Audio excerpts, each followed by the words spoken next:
أعوذ بالله من الشيطان الرجيم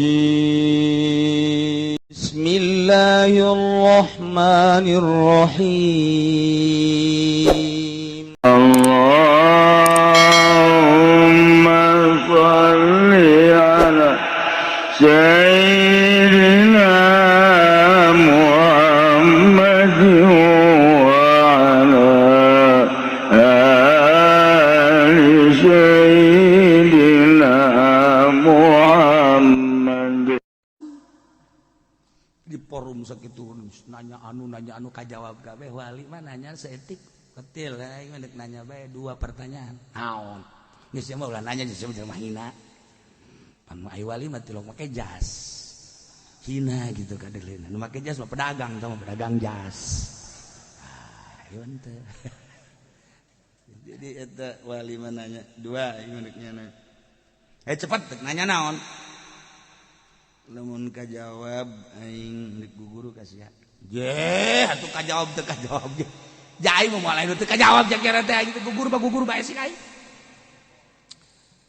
2 aing mah pertanyaan naon aya cepet hiji sagede kumaha peujit sireum nyana geus ngagibeg teh gagi bang.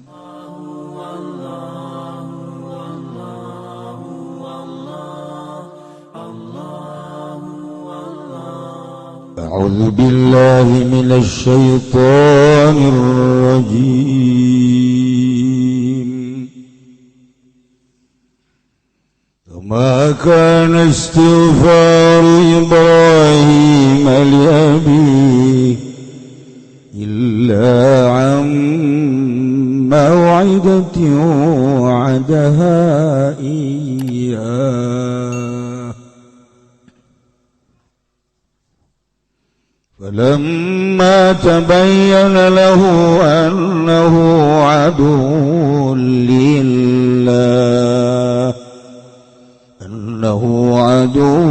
لله تبرأ منه إن إبراهيم لأواه حليم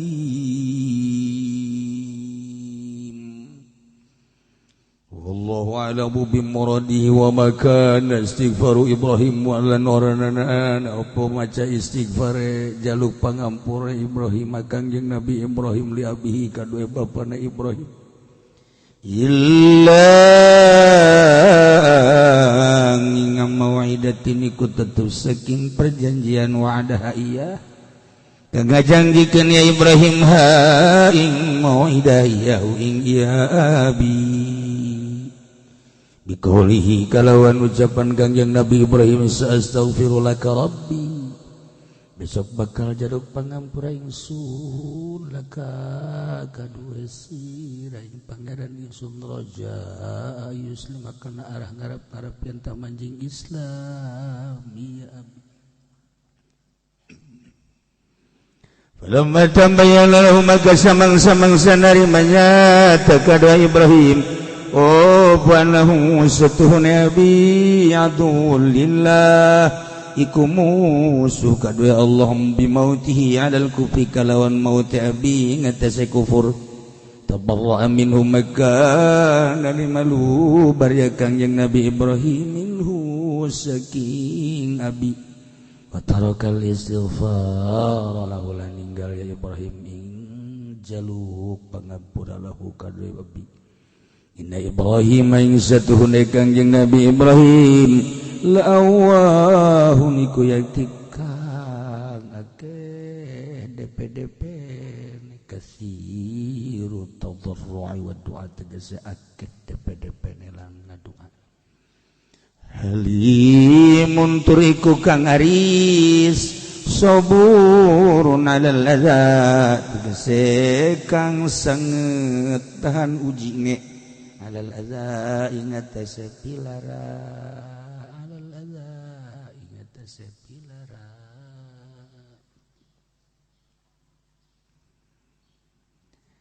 ayat ieu neruskeun ayat anu kamari tentang maca istighfar. Macakeun pangampura, macakeun istighfarna Kangjeng Nabi Muhammad sallallahu alaihi wasallam kanu jadi pamanna ieu ne Abi Thalib. Ku dedeuh-dedeuhna Kangjeng Nabi ka pamanna nu nami Abi Thalib hingga dirayu ku Kangjeng Nabi supaya iman ka Allah, iman ka Kangjeng sebagai utusan Allah. Telireun Kangjeng teh terase maca istighfar, bahkan Kangjeng Nabi nyarita moal eureun kaula. Wallahi la azalu astaghfir. Kaula moal eureun-eureun terus teu mangmentakeun hampura ka paman kaula. Lantaran inget kana jasa-jasa paman. Pohara. Anu ngurusan lain letik-letik pengurusan. Masa kuari maot teu iman. Ingat karena jasa seorang paman Abi Thalib sakit itu luar biasa. Anu ngahadang kejadian-kejadian anu bakal ngajadikeun bahaya. Ayeuna mah teu iman. Cek Kangjeng secara manusiawi atuh deudeuh jeung nyaah. Karunya la azalu astaghfiru. Moal eureun-eureun kaula mangmentakeun hampura. Hatta sehingga kaula dicaram ku Gusti Allah. Watu sahabat ge balerea kabeh mangmentakeun hampura ka indung bapana anu maot musyrik. Mangmentakeun hampura ka bapak kolotna anu maot musyrik. Maka Allah nurunkeun ayat ma kana lin nabi wal ladzina amanu ay yastaghfiru lil musyrikin walau kan uli qurba. Dilarang Kangjeng Nabi berikut para mukminin mangmentakeun hampura ka Allah jang para musyrikin sanajan musyrikin eta sebagai kerabat anu deukeut. Dilarang geus lain-lain deui. Untuk kuari teh wah paeh bae. Saya dikawin jeung sarwiti Islam, boga anak, disakolakeun pergaulan sakolahan, naudzubillah min dzalik jadi berubah akidana, kuari pangerana jadi Tritunggal. Berarti Kristen kafir, Kristen ayeuna mah sebab kitab Injilna muharraf tahrif. Nah, kuari lamun paeh bapakna Zaid paeh anak teu meunang warisan sebab anu ngajadikeun pemisah akidah. Bisa juta kali sugih bapakna atau anakna anu sugih paeh anakna teu ngawaris. La yarisul muslimu al kafira walal kafiru al muslim. Atawa Ki Zaid kawin jeung Siti Kristiani. Make Siti heran ieu. Kristen gara. Ayo make aturan-aturan gereja. Kristen lah, anak biasa aja Kristen ieu. Nyana milu muludan. Ki Zaid teh, ini ada apa sih rame-rame? Muludan, Bos. Muludan itu apa? Muludan itu mengenang kelahiran Kangjeng Nabi sekaligus wafat Kangjeng Nabi. Oh iya, saya dengerin aja. Bos, ini mau urusannya orang Islam. Ini pengen ngedengerin dah. Bos ngedengikeun aja dibagi berkat. Kebagian kan nyana. Paneta berkat teh aya sinar salam. Nempel kana berkat. Ya Nabi salam alaika ya Rasul salam alaika ya Habib salam alaika alaika shalawatullah alaika. Emang teh nyorot sinarna kan berkat. Nu mantak haju gembul ge. Sinar Kanjeng Nabi. Masya Allah karim, urang teu kadeulegan sakadar berkat tah. Tapi eta maknana asyraqal badru alaina. Nyorot karina mantap di daharna ngeunah. Balik ngariung jam 1. Di dahar kurang berkat. Ngeunah atuh jalapar. Batak lamun dibagi aqua doang santri ngarombong bae aing mah muludan seneb dekeun. Ngono atuh aqua doang. Ai bae mengagedekeun berkat tu pajarna mah tu dasar aja mah kieu yang berkat cenah kos kitu. Si mah dasar embung mere meureun deui nya. Tah, ieu ya maknana ya makna aya sinar ilahi nu dibacakeun ku para santri, para ustad, para kiai nu ikhlas. Aya meureun-meureunan 40-an mata nu maca asyraqal nu ikhlas urang mah. Anu teh ikhlas mah nempel moal. Nu ikhlas mah aya set nempel. Dibawa ku Ki Zaid. Pemajikan nanya, "Pak, itu apa?" Katanya sih berkat. Emang dari mana? Muludan. Kok Bapak ikut muludan? Rame-rame ngedengerin. Iya tuh coba. Dahar punya anak. Hidayah lewat berkat. Isuk-isuk dan jana ngalamun baik kalau masuk Islam enak ya cegena. Maksudnya kenapa? Ya tuh dapat berkat terus. Tah. Lewat mana Allah endek ngajadikeun endek mere hidayah ka jelema rahasia Allah. Lewat gering, lewat perang, lewat nyanyi, lewat ngaji, lewat berkat nyangakeun ka Gusti Allah. Urusan Allah sama hidayah. Aya nu deuleu doang itu siapa? Itu mah kiai. Oh berbeda ya, isuknya jadi asup Islam. Itu sah itu mah Pak Haji, yang greget ke siata. Jadi ente, itu tahu rahasia Allah tahu, nyangakeun sadaya-daya. Udah memang tadi nasi sok sholat jadi ente, gara-gara aing nelebeungeun si eta kunaon meureun datang ka kuari haranges. Eta sinar korupsina timbul. Dah, ya. Nah, kuari Ki Zaid asup Islam, boga anak kan. Nah, kuari paeh Ki Zaidna. Mualaf, hartana loba. Teu bisa diwaris ku anakna. Teu bisa diwaris atau anak nu paeh, nyanana Islam, anakna Kristen, teu bisa diwaris. Lah ya ditulut. Berarti jurang pemisah akidah. Tebenangan Kanjeng Nabi mengacakeun istighfar sekalipun ka Abi Thalib. Paman anu ngarumat paman anu ngahadang tina sagala rupa kejadian-kejadian ada tapi tetap bae datang ka mang mentakeun hampura eueuh jalan Allah karim. Timbullah pertanyaan pan Kangjeng Nabi Ibrahim ge mang mentakeun hampura ka bapana. Kanjeng Nabi Ibrahim teh boga bapa ngaranna Azar. Kebeneran Kanjeng Nabi Ibrahim na seorang manusia nu hebat nu piawai, tapi boga bapana ieu lain lalagaan, tukang nyeunan patung sekaligus ngajualan patung. Maha kawasa. Ulah ditanya. Jangan ditanya kemana aku pergi. Ulah ditanya urusan Allah. Saya mah ilmu kitu talar heran ini. Ulah urusan Allah, urang mah iman ke Allah, iman ke Kanjeng Nabi, iman ke para mursalin. Adapun rahasia-rahasia kos kitu Allah tama urusan. Ketika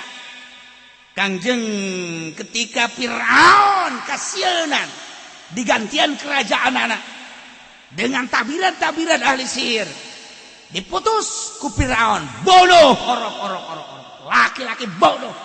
Sabaraha ribu orok anu dibunuh. Maha kawasa Allah, orok nu diimah mah diantepkeun. Kanjeng Nabi Musa diurusan pugu eta nu bakal jadi musuh. Maha kawasa Allah. Urang teu jandung teh, ngorenganan pamajikan urang nu galak. Rahasia Allah. Rahasia Allah boga pamajikan galak teh teu nyandung. Sia seuri hayang meureun. Tuh, aya rahasia-rahasia. Ya Allah ya Rabbi, orang di imah urang jawaran. teu kudu make golok asal manyun bae geus kecuali jelema anu geus teu boga dinding halih ya geus mangke bae nyandung lah urusan acak-acakan anak di mana kolot di mana acak-acakan mun ditanyakeun pamajikan geus teh arah jadinya ngagugulung hulu leutik hulu gede teh diurusan boga 2 hulu padahal tergantung jelema-jelemana dititahan ge nyandung aya bakat moal bae wajen teh diomong-omong ge atuh geus bakat mah nyandung bae enggeus tah ulah dipikir kumaha Allah beres pamajikan ge lamun kumaha Allah bae jangan nyadar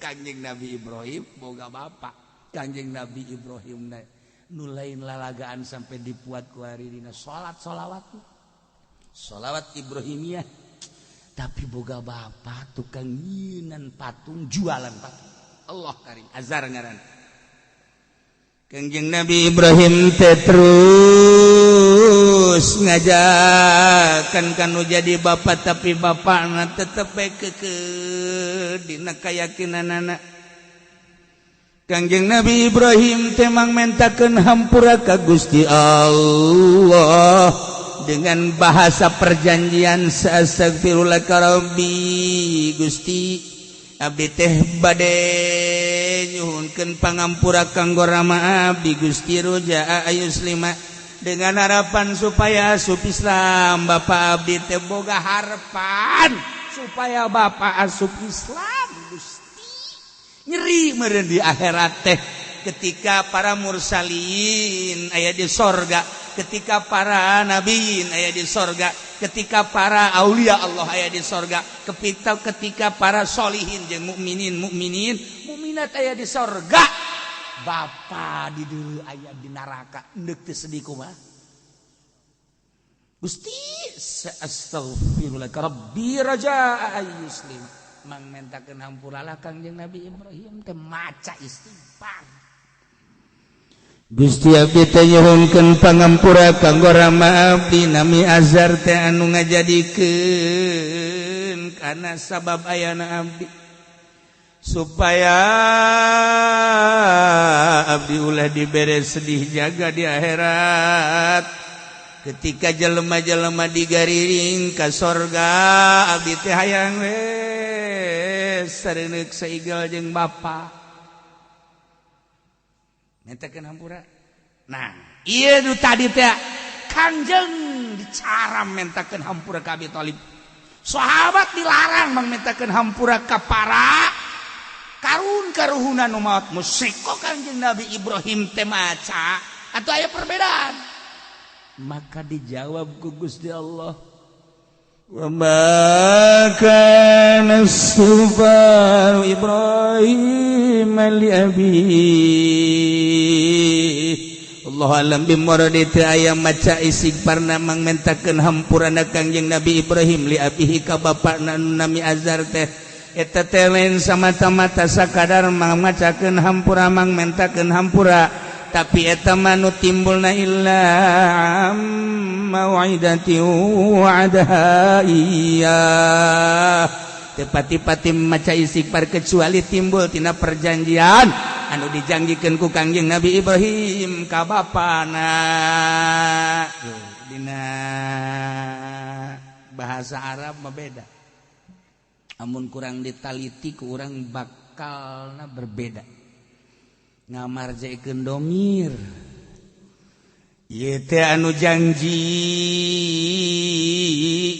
nu ngajanjikeun teh Kangjeng Nabi Ibrahim atawa bapana tuh kan aya Kangjeng Nabi Ibrahim anu janji Gusti abdi teh ngajanjikeun ka bapa dek baca istighfar jang bapa janji supaya harapan abdi teh asup Islam bapana geus Kangjeng Nabi Ibrahim nu janji tapi lamun ngamarjaikeunana dibedakeun ma mau'idati wa'adaha anu ngajanjikeun bapa kana perjanjian ieu ka Kangjeng Nabi Ibrahim Kangjeng Nabi Ibrahim nu janji ka anakna ya ieu teh nu janji teh Kangjeng Nabi Ibrahim atawa bapana tak urusan pimarjeun bae sakitu hesena mentak Al-Qur'an mun teu meunang sambarangan dibaca sebab geus mah hakikatna geus mah majazna geus mah kinayahna geus mah ngamarjek-marjekeunana tah anu ngajelaskeun janji nu janji teh Kangjeng Nabi Ibrahim atawa kitu bapana eta teh kan teu meunang kurang kudu ceuk Kangjeng Nabi teangan kurang dina hadisna nu janji teh saha ya Allah ya Rabb lain pagawean leutik-leutik koregana kudu teangan heula di Bukhari-na kudu teangan heula di Sunan Abi Daud kudu teangan heula di Ibnu Majah coba ieu teh nu janji teh keterangan Kangjeng Nabi Ibrahim atawa bapakna teu meunang make otak urang ngamarje-marjekeun mah babari digilekeun wa'adaha ka Kangjeng Nabi Ibrahim hakna kana mauidah iyahuna kitu ka bapana jadi Kangjeng Nabi Ibrahim nu janjina gilekeun ku urang ja bisa mauidah ti wa'adaha iya dibalikeun atuh azar meureunana tapi teu meunang tak Quran mah kos kitu sangeunah-ngeunana kudu make hadis Kangjeng Nabi emang jadi kiai kok jadi kiai teh ya barang diondang haju susu kopi aya ngeunah teh mah kos kitu mantap gelas kumaha naon mesti bisa dicekel bubuan aya gedena gelas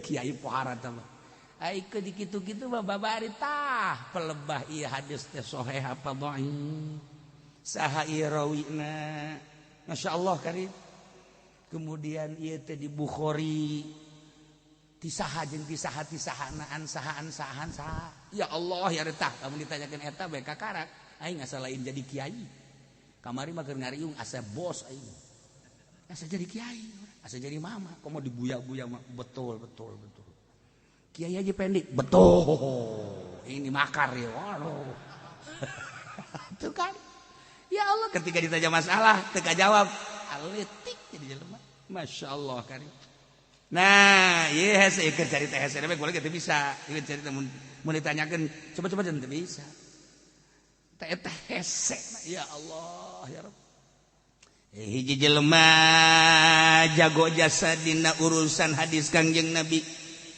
kebablasan carita rawi teh nyaho pisan bablas kebablasan lana okos Kangjeng Nabi Musa asana ana a'lamu aing pangnyahona bablas garan mukotil ta ieu teh nyaho pisan nya mah lamun nyaritakeun eta mah kitu-kitu riwayat hidupna lahiran tanggal 9 maotna tanggal 9 riwayat hidup kieu B eta teh lahiran tanggal 9 jadi nyaho buah nyana teh geus rawi hadis supang hebat-hebatna ngan aya takabur di jero hatena aing pang pinterna aing pang hebatna eueuh tanding sana aing datang ka nyana nyieun forum tanya jawab Basul Masai aya tanya aing asana jauh anu teu nyaho aing mah kabeh nyaho kabeh ku takabur aya bae lawanna wali di forum sakitu nanya anu kajawab kabeh wali mah nanya seetik ketil aing mah nanya bae 2 pertanyaan naon geus mah ulah nanya geus mah hina pan ai wali mah tilok make jas hina gitu kadelena nu make jas mah pedagang tah pedagang jas ieu teh jadi eta wali mah nanya 2 ieu nanya cepat nanya naon lamun kajawab aing dik guru kasih je atuh kajawab teu kajawab ge jai mah moal anu teu kajawab jakira teh aing gugur bae sih aing 2 aing mah pertanyaan naon aya cepat hiji sagede kumaha pejit sireum nyana geus ngagibeg teh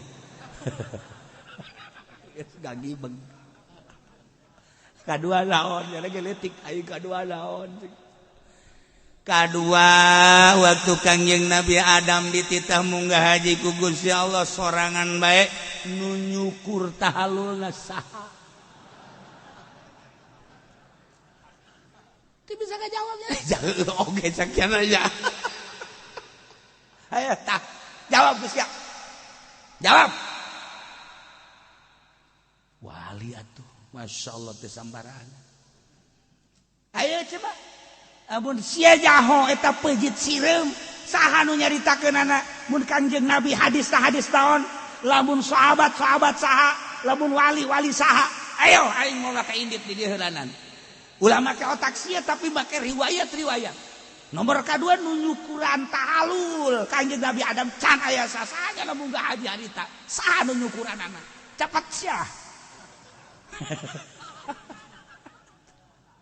tetep teu kabaca ku nya hampura aing palebah eta mah aing teu bisa ngajawab bantah kuna somong sia ye wa fauqa kulli dzi ilmin alim disahuruheun lasaluhureun jelema anu pinter aya deui nu leuwih luhur ye aya langit ka hiji langit ka dua langit ka tilu langit ka opat ulah sok haju mentang-mentang sia yes mentak kuari riwayat nu timbul ti muqatil teu dipercaya lantaran gedebul sakitu pintarna teu jadi perawi hadis anu hebat nu sahih sebab gedebul asli tah mah dongeng teh tah urang ge lamun gedebul kos kitu ulah sok cilek-cilek atuh biasa bae ngarasa mah ngarasa bae ulah sok cilek-cilek kos cangkurileung biasa bae teh da ieu mah sekedar gambaran Kanjeng Nabi Ibrahim janji anu perjanjianana teh deuk mangmentakeun hampura dengan harapan asup Islam mangmentakeun hampura musyrik keneh kan bapana kok Kanjeng Nabi Ibrahim maca istighfar oh lanjut falamma tabayyana lahu annahu aduwwun lillah barang nyata-nyata menjelas ke Kanjeng Nabi Ibrahim bahwa bapana teh horeng musuh Allah kanyahoan musuh Allah na bimautihi alal kufri mautna kufur teu percaya ka Allah sebagai pangeran teu percaya ka Kanjeng Nabi Ibrahim anak diangkat jadi utusanana rahasia Allah barang jelas ka Kanjeng Nabi Ibrahim bahwa bapa teh aduwwun lillah tabarra'a minhu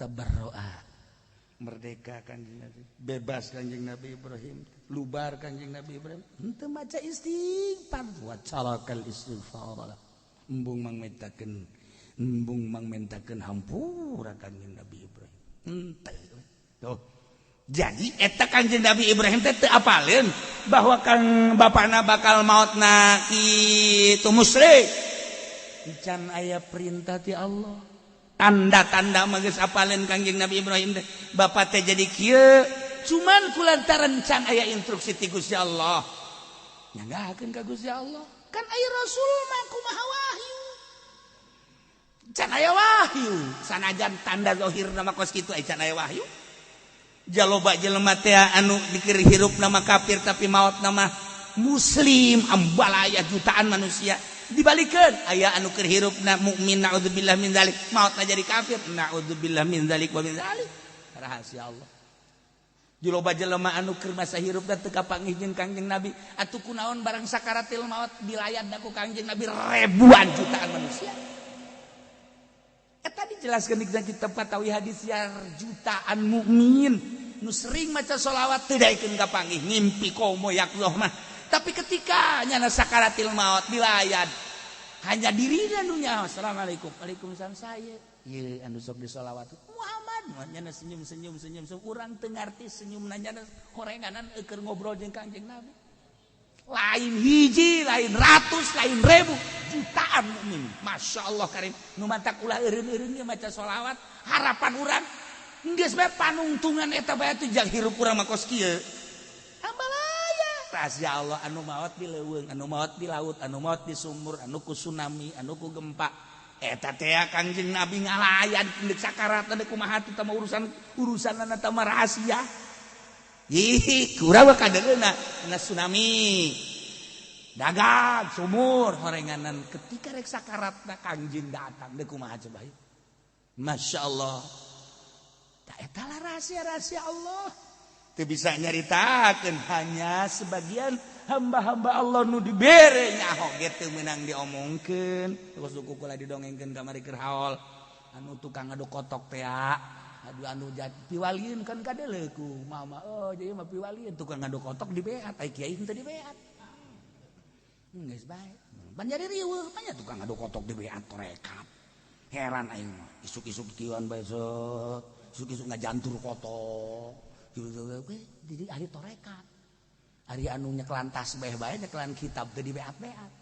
Eta bahkan kehebatan mama. Oh, jawali, babi wali. Mantak jadi wali horeng kudu ngadu kotok heula. Siapa juga ngadu kotok we tungtung nama. Lah ya. Jadi saencan Kangjeng Nabi dibere tanda-tanda ku Gusti Allah tentang akidah anu benerna bapakna boga harapan supaya asup Islam dipangmentakeun hampura dengan cara istighfar Kangjeng Nabi Ibrahim jang bapak harapan roja ayuslima supaya asup Islam tapi barang jelas lain kafir musuh Allah tabarra minhu geus teu baca istighfar deui Kangjeng Nabi Ibrahim geus teu Inna Ibrahim la'awahun halim Allah alam bimaradisanya na Kangjeng Nabi Ibrahim la'awahun yakin jelema anu pohara pisan DP na ka Gusti Allah anu loba pisan ngadoana ka Gusti Allah halimun turnu pohara pisan tahan ujina terhadap pilara-pilara mantap kasupkeun kana ulul azmi ismatuhum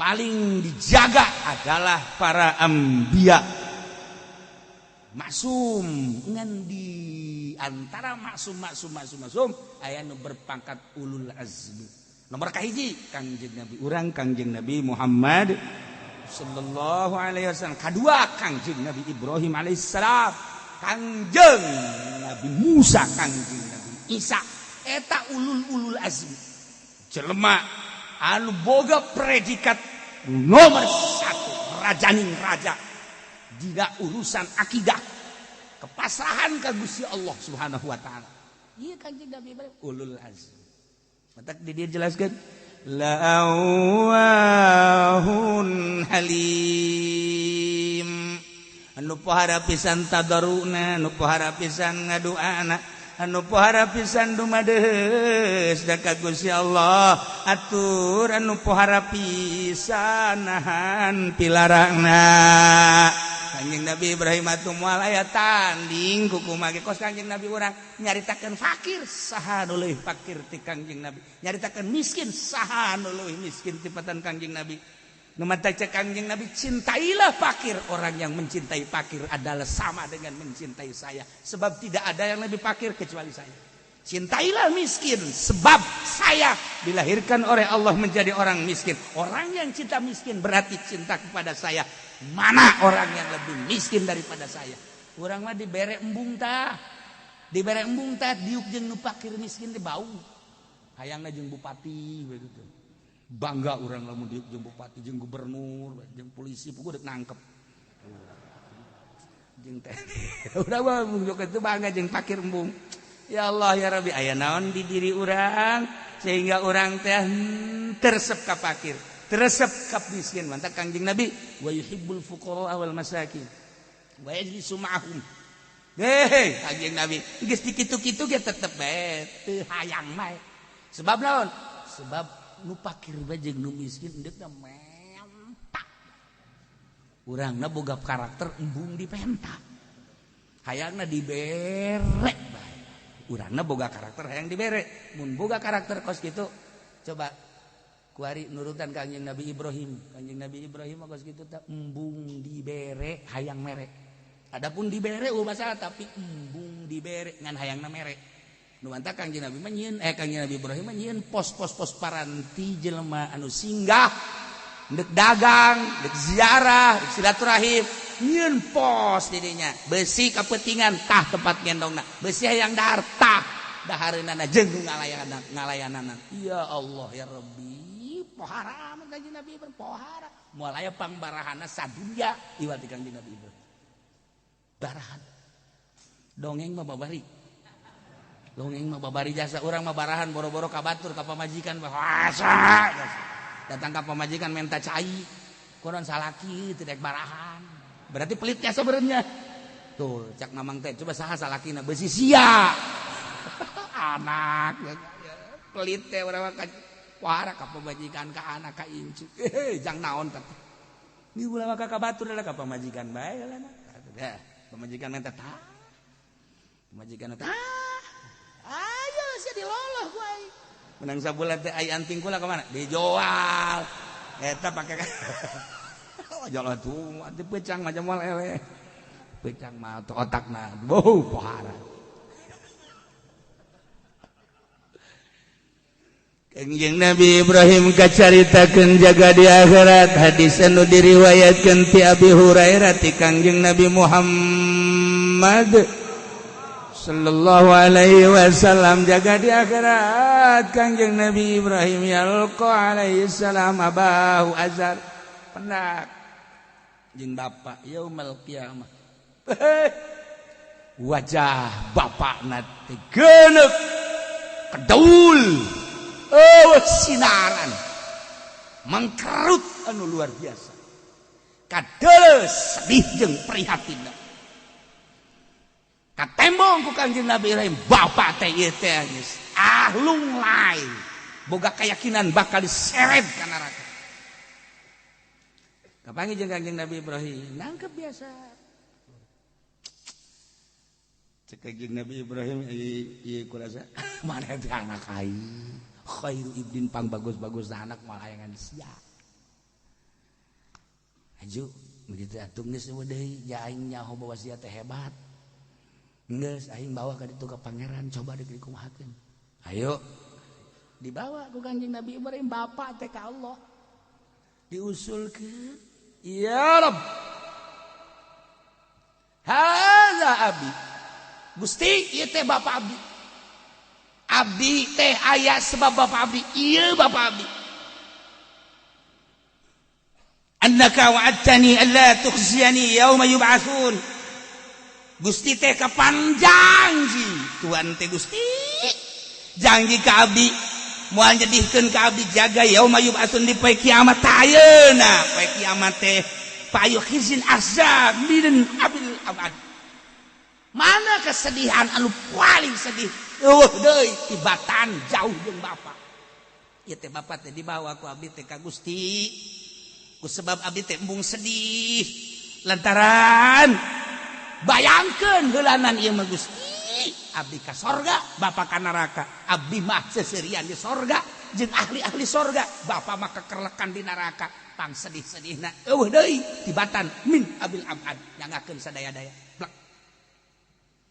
kumaha jawaban Allah yaqulullahu ta'ala Ibrahim ulah jalir ti janji ya panaon inni haramtul jannata 'alal kafirin janji aing pan aing ngaharamkeun surga ka kafir lamun mukmin mah sakumaha gedena ta dosa bapa sia lamun mukmin mah sakumaha hebatna dosa bapa sia